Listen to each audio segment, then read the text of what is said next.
গল্পের নাম বুদ্ধি যার বল তার। এক বনে এক বলবান সিংহ বাস করত। প্রায় সে ছোট বড় কোনো না কোনো জন্তু মেরে আহারের জোগাড় করত, যার ফলে ভয়ে বনের অন্য জন্তুরা তারা সামনে বেরোতে সাহস পেত না। কিন্তু এতে ভারী মুশকিলে পড়ল সিংহ। আহার জুটছে না দেখে মনের দুঃখে সে অন্য বনে চলে গেল। সেখানে গিয়েও বিশেষ সুবিধা করতে পারল না। এক সন্ধে আহার জোটে তো 4 সন্ধে না খেয়ে থাকে। এইভাবে কোনো রকমে দিন কাটতে লাগলো। আহার না খেয়ে খেয়ে শরীরটা একেবারে ভেঙে পড়ল। মনে মনে সে স্থির করল শেষ জীবনটা তার বন্ধুদের সঙ্গেই কাটাবে। তাই সে আবার তার আগেকার জায়গায় ফিরে এলো। কিন্তু সিংহ ফিরে এলো বটে, কারো সঙ্গে তার দেখা হলো না। সিংহ একদিন মনের দুঃখে বনের ধারে বসে আছে। এমন সময় সে দেখতে পেল যে বেশ কিছুটা দূরে একটা মোটাসোটা ঘোড়া ঘুরে বেড়াচ্ছে। ঘোড়াটাকে দেখে লোভ ছাড়তে না পেরে কিভাবে ঘোড়াটাকে খাওয়া যায় তাই ভাবতে লাগলো। শেষে সে একটা বুদ্ধি বের করলো। পরের দিন সে প্রচার করতে লাগলো, বন্ধুগণ, আমি অনেক দিন বিদেশে গিয়ে সেখানে খুব ভালো ডাক্তারি শিখে এসেছি। আমার চিকিৎসায় সেখানে অনেক জন্তু নিরোগ হয়েছে।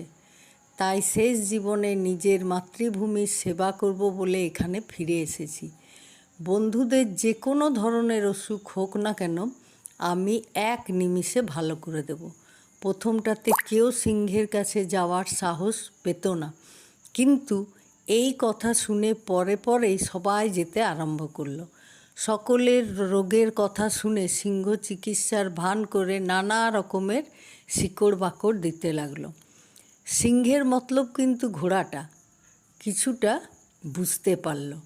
একটা বুদ্ধি ফিকির করে সে সিংহের কাছে যাবার সিদ্ধান্ত করল। একদিন সিংহ সকালে বসে বসে ভাবছে, সবাই তো এলো কিন্তু ঘোড়াটা তো এলো না। বলতে বলতেই ঘোড়া লেঙ্গিয়ে লেঙ্গিয়ে তার কাছে উপস্থিত হলো। সিংহ ঘোড়াটাকে দেখতে পেয়ে মনে মনে ভারী আনন্দিত। সিংহ ঘোড়াকে জিজ্ঞেস করলো, কি বন্ধু, তোমার আবার কি হলো?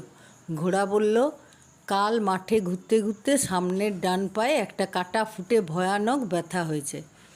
কাঁটাটা দয়া করে বের করে দাও, না হলে ভালো করে চলতে পারছি না। কাঁটা দেখানোর ভান করে ঘোড়া চিত হয়ে শুয়ে পড়ল আর চোখে সিংহের দিকে চেয়ে থাকলো। সিংহ এসে ঘোড়ার পেছনের ডান দিকের পা তার কাঁধের উপর রেখে বা থাপা দিয়ে ঘোড়ার সামনের ডান পা চেপে ধরল কাঁটা তোলার ভান করে। যেই ঘোড়ার পায়ের তলায় নখ ঢোকাতে যাবে অমনি ঘোড়া তার পা দিয়ে সিংহের মুখে জোরে মারল এক লাথি। লাথির সাথে সিংহের মাথা উল্টে সে পড়ল আর সে উঠতেই পারল না।